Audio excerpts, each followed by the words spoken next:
Bem-vindos! Hoje vamos falar sobre os linfócitos. A diferenciação e especialização da célula. São células esféricas de tamanho variado e recebem a denominação de linfócitos pequenos quando apresentam de 6 a 8 micrômetros e de linfócitos maiores quando apresentam até 18 micrômetros. Essas células são tipos específicos de glóbulos brancos, também chamados de leucócitos, e podem ser classificados em 3 tipos: linfócitos T, linfócitos B e células natural killers. Os linfócitos B, são células que são produzidas inicialmente no saco vitelíneo e depois no fígado durante a vida fetal e posteriormente na medula óssea.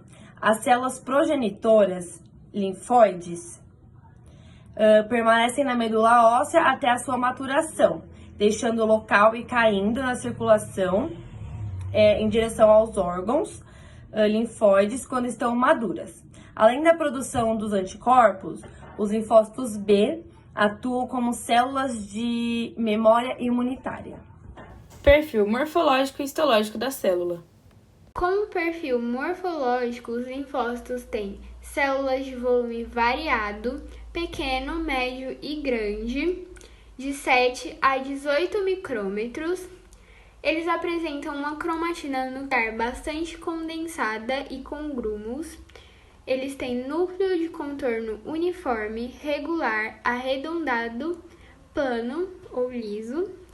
E o nucleolo geralmente está ausente e, quando visualizado, é pouco distinto.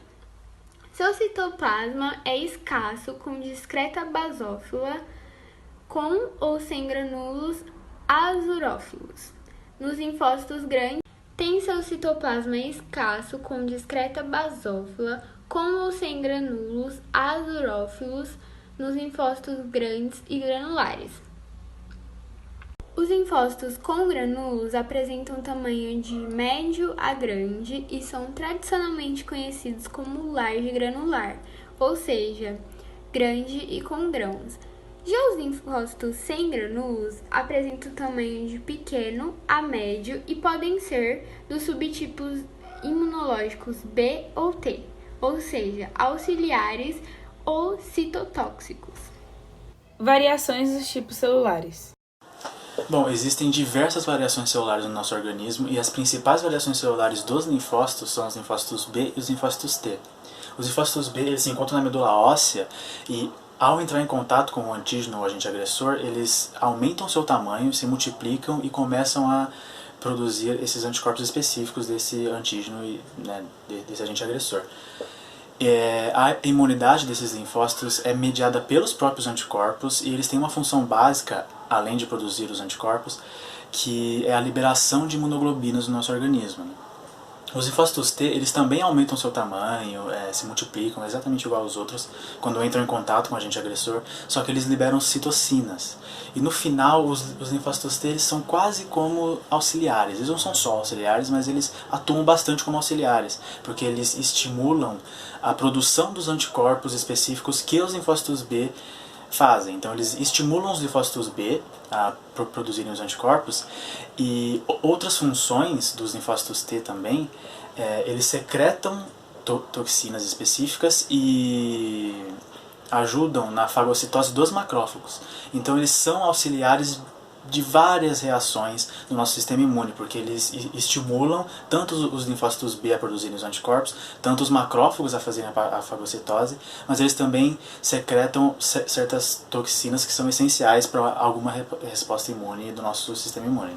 Distribuição das organelas e estruturas subcelulares. Os linfócitos, eles possuem poucas organelas, eles não são tão ricos em organelas e também o seu citoplasma não é tão abundante.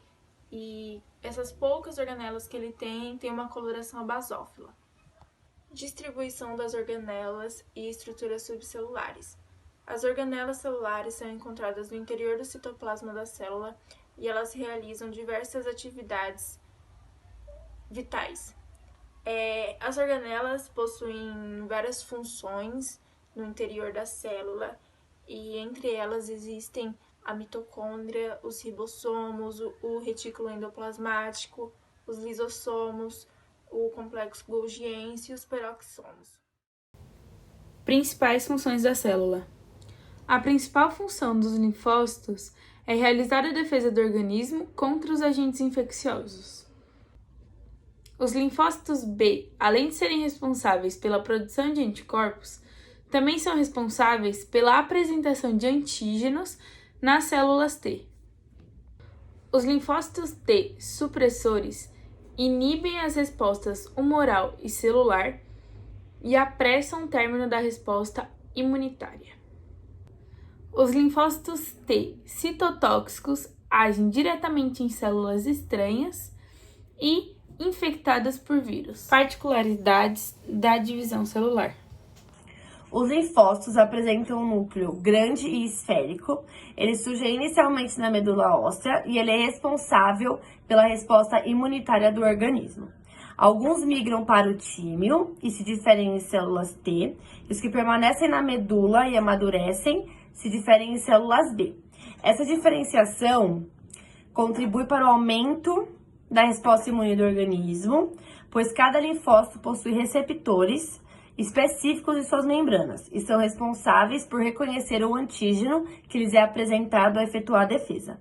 As células T ou os linfócitos T, após a passagem pelo tímio, eles se dirigem para o sistema linfático, onde serão capazes de combater os antígenos.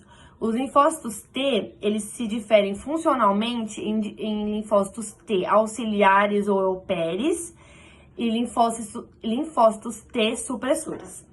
As células B ou os linfócitos B, a partir da medula, eles migram para os tecidos linfáticos, onde se diferem em plasmócitos. E caso entrem em contato com algum antígeno, eles passam a produzir o anticorpo.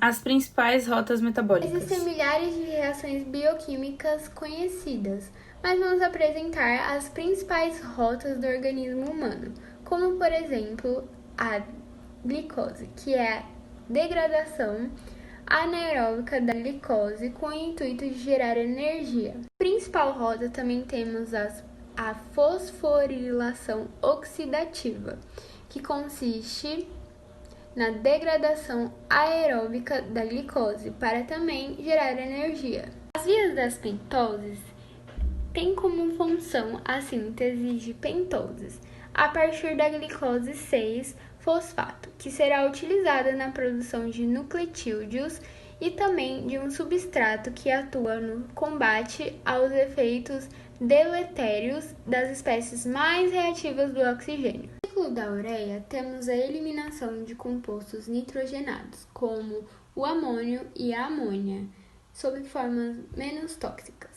Na síntese de aminoácidos, ocorre a produção de aminoácidos que o organismo consegue produzir, ou seja, os aminoácidos não essenciais. A beta-oxidação se trata do caminho da transformação de ácidos graxos gordos em acetilcoenzima. É importante mencionar essa via, pois ela também gera energia, assim como a glicose, mas, além disso, o seu produto, a acetilcoenzima, é utilizada no ciclo de Krebs.